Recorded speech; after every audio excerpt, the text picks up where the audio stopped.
Introspeksi kolektif, fondasi masyarakat yang tidak hanya stabil, tapi juga manusiawi.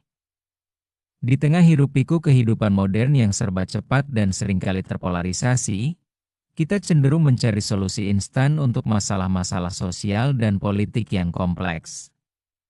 Kita mendambakan stabilitas di tengah gejolak dan keadilan di tengah ketidaksetaraan. Namun, solusi sejati, solusi yang berkelanjutan dan mendalam, tidak dapat ditemukan dalam dogma yang kaku atau janji-janji politik jangka pendek. Fondasi bagi masyarakat yang benar-benar beradaptasi, berevolusi, dan tumbuh terletak pada sesuatu yang jauh lebih fundamental dan berani. Introspeksi kolektif, yang dipicu oleh dialog yang jujur dan mendalam mengenai isu-isu sosial, politik, dan bahkan eksistensial kita.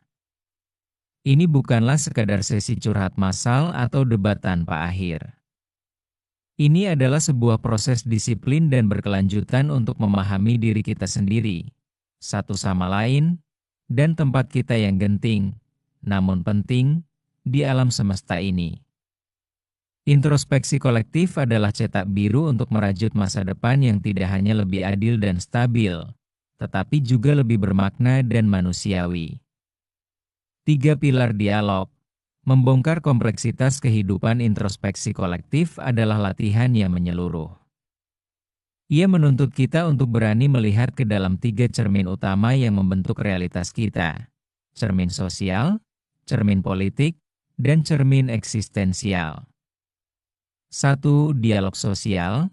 Memahami jaringan keterikatan dialog sosial berfokus pada cara kita hidup bersama. Ini melibatkan pengakuan jujur tentang disparitas ekonomi, keadilan rasial, kesetaraan gender, dan bagaimana struktur sosial kita menciptakan privilege bagi segelintir orang dan hambatan bagi banyak orang lainnya. Tanpa dialog sosial, tanpa kesediaan untuk mendengar suara-suara yang terpinggirkan dan mengakui kesalahan historis, masyarakat akan mengalami kerapuhan inheren. Kita akan terus-menerus mengobati gejala krisis, alih-alih menyembuhkan luka struktural. Introspeksi sosial menuntut kita untuk bertanya, apakah cara kita mendistribusikan sumber daya dan kesempatan benar-benar mencerminkan nilai-nilai kemanusiaan yang kita klaim kita pegang? 2. Dialog politik.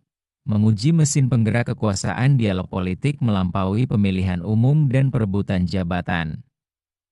Introspeksi politik adalah kritik terhadap sistem dan institusi itu sendiri. Ini adalah proses berkelanjutan untuk menilai apakah mekanisme kekuasaan kita, hukum, birokrasi, sistem peradilan, berfungsi sebagaimana mestinya, untuk melayani publik dan bukan hanya mereka yang berkuasa.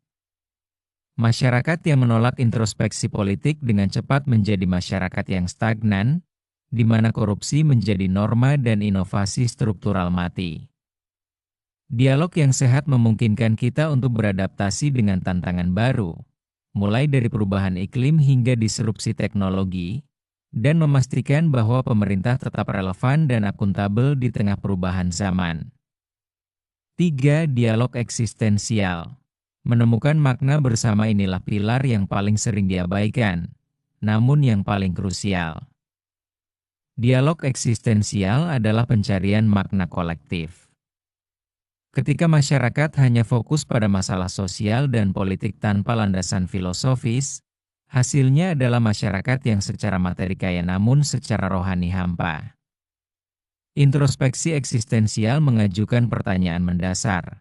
Mengapa kita berada di sini?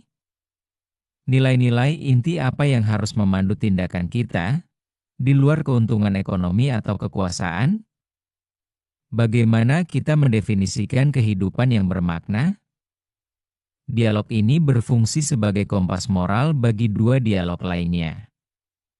Keadilan sosial dan stabilitas politik menjadi tidak berarti jika pada akhirnya masyarakat tidak tahu apa yang mereka perjuangkan bersama, jika mereka kehilangan rasa tujuan yang lebih tinggi dan universal. Proses berkelanjutan, adaptasi sebagai kebutuhan hidup. Introspeksi kolektif tidak dapat diibaratkan sebagai proyek yang memiliki tanggal selesai. Ini adalah praktik vital yang berkelanjutan. Kemampuan masyarakat untuk beradaptasi dan berevolusi secara fundamental bergantung pada seberapa sering dan seberapa dalam ia mau mengkritik dirinya sendiri. Masyarakat yang kaku, yang takut mempertanyakan dogma mereka, tradisi mereka, atau bahkan kesuksesan masa lalu mereka, adalah masyarakat yang ditakdirkan untuk runtuh di bawah tekanan perubahan.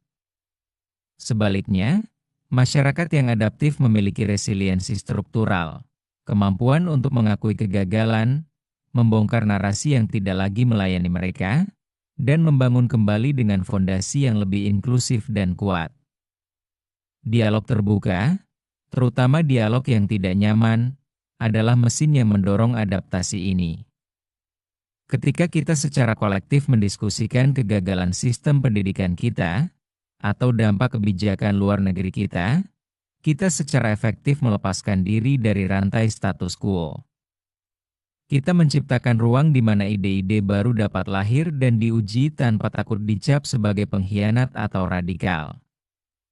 Merajut masa depan, hasil dari kesadaran diri kolektif lalu, apa hasil konkret dari proses introspeksi yang sulit ini? Hasilnya adalah masa depan yang dijanjikan dalam premis kita. Lebih adil, stabil, bermakna, dan manusiawi. Keadilan yang lebih dalam introspeksi kolektif memaksa kita melihat ketidakadilan yang telah terinstitusionalisasi. Seringkali, ketidakadilan bukan karena niat jahat, melainkan karena kebiasaan buta. Dengan berdialog, kita menarik kembali tirai yang menyembunyikan prasangka yang tertanam dalam diri kita atau sistem kita. Keadilan, dalam konteks ini, bukan hanya tentang menghukum pelaku, tetapi tentang menyusun ulang sistem agar setiap individu memiliki peluang setara untuk berkembang. Stabilitas yang lebih otentik. Stabilitas yang dibangun di atas penindasan atau kebohongan adalah stabilitas yang rentan. Stabilitas sejati datang dari konsensus yang dicapai melalui proses yang sulit. Ketika warga merasa didengar, bahkan jika pandangan mereka tidak menang, mereka lebih cenderung percaya pada institusi dan mematuhi aturan main. Introspeksi mengurangi polarisasi dengan menunjukkan bahwa masalah yang kita hadapi adalah milik kita bersama, bukan hanya milik mereka. Masyarakat yang lebih bermakna dan manusiawi. Pada akhirnya, introspeksi eksistensial memberikan masyarakat tujuan yang melampaui materi. Ketika kita sepakat secara kolektif tentang pentingnya pelestarian lingkungan, atau pentingnya merawat yang lemah, kita memberi arti pada kehidupan sehari-hari. Masyarakat yang manusiawi adalah masyarakat yang menilai manusia di atas keuntungan. Introspeksi kolektif memastikan bahwa, dalam setiap langkah pembangunan dan kebijakan, pertimbangan tertinggi adalah martabat manusia, dan bukan sekadar angka PDB atau keuntungan politik jangka pendek. Tantangan praktis. Menghadapi ketidaknyamanan mengajak masyarakat untuk melakukan introspeksi jauh lebih mudah diucapkan daripada dilakukan.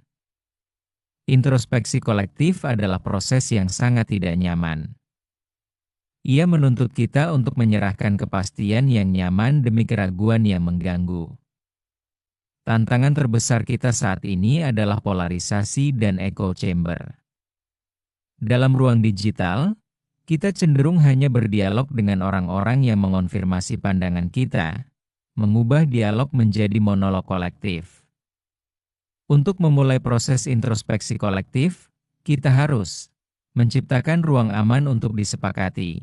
Bukan ruang untuk setuju, melainkan ruang di mana perbedaan pendapat dapat disampaikan tanpa ancaman pencabutan keanggotaan sosial atau label yang merusak.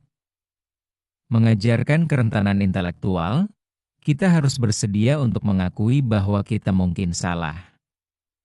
Ini adalah prasyarat untuk pertumbuhan individu dan kolektif. Mengintegrasikan narasi, memahami bahwa cerita kita saling terkait. Isu sosial, politik, dan eksistensial tidak berdiri sendiri. Kita harus melihat bagaimana kebijakan pendidikan, politik, memengaruhi kesenjangan ekonomi, sosial, dan pada akhirnya memengaruhi rasa harga diri, eksistensial. Penutup, introspeksi sebagai pilihan demokrasi tertinggi. Introspeksi kolektif yang jujur dan berani adalah bentuk tertinggi dari aktivitas demokratis. Itu adalah pengakuan bahwa masyarakat bukan entitas statis melainkan organisme hidup yang harus terus-menerus diperiksa, diperbaiki, dan diperbarui.